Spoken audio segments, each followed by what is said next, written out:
Во програмот додадена е алатка за пресметка на аконтациите, за плаќање на данок од добивка. Значи, за фирми за кои имате пресметка на аконтации, во финансии, Алиса, образци, УЈП образци, додадена е МДБ. Кога прв пат ќе влезете во екран, од десна страна ги немате коефициентите на амортизација. Ако некој колега ги внел, можете да ги добиете само со клик на месечна амортизација и еве ги дадените коефициенти. Доколку ги немате, односно доколку го немате за тој месец, еве например за 7 месец ако нема, прво најдобро да кликнете месечна амортизација, или ако нема, ви може да додадете, еве надолу, 2,2. Мислам дека тоа беше. Значи, еве ги добиваме, ги имаме коефициентите на ревалоризација. Веднаш се конвертирани во проценти. Сега вака, како се почнува? Треба да внесеме која ни е годишна обврска за данок. Односно, можеме веднаш да кликнеме на стрелчето и на нова година. И сега, од лева страна имаме годишна обврска, месеци, месечна обврска и остаток за прибивање.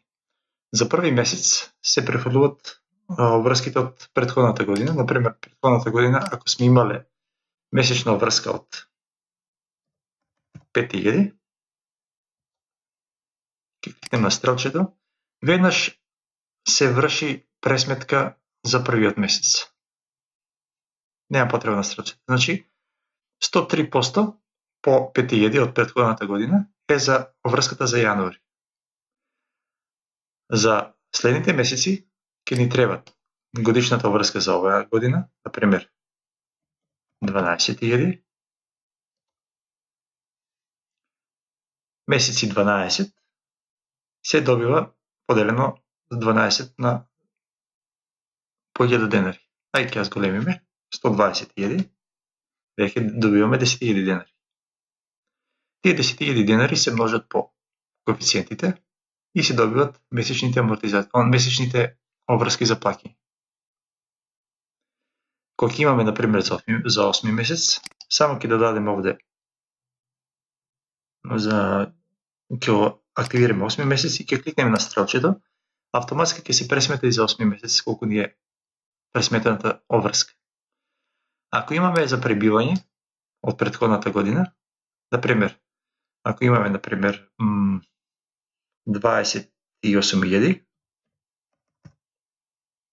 за пребивање, веднаш се рекалкулира математиката, првиот месец останува 28.000, следните месеци тие 28.000 ги искористуваме во плаќањето. Значи во втори и во трети месец се преискористуваат по колку што е обврската, а во четвртиот тоа што останало. А во пети, шести и седми останува целата обврска, колку што е пресметаната. Сега сме седми месец. Ако треба да се плати ова, односно треба газдата да плати, можеме да го генерираме PPPaset, у која е комплетно пополнета целата содржина. Можеме ова да го снимаме како PDF или директно на мејл да го пратиме со праќање преку Outlook. И тој ќе си ја добие уплатницата за да си ја плати со сите пополнети податци.